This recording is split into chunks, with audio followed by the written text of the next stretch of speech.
And this guy's pretty interesting. And he says, you know, John, most people today, they get stuck in one frame. They have one thing that they want to do. And what I'm finding constantly is I want to find a way to kind of expose more surfaces.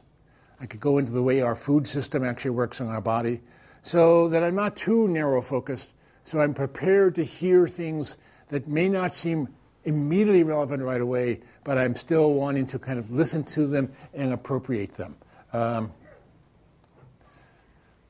Because if you have only one surface, then basically what happens is you actually kind of don't get much out of these knowledge flows unless you're kind of willing to think a little bit out of the box. And in the corporate world, what I find over and over again, and this shouldn't be a problem that you guys have, is how do you get out of your comfort zone? So what Jack does every year is he goes to at least one conference that he knows nothing about.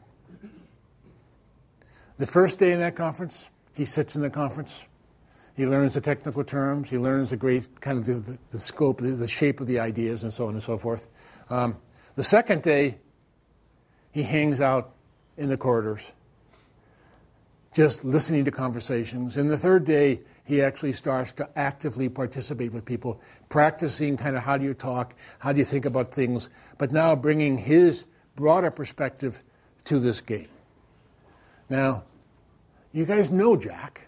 You may know Jack. At least you know some of the things he's done. So Jack shows up at the Aspen Festival, Aspen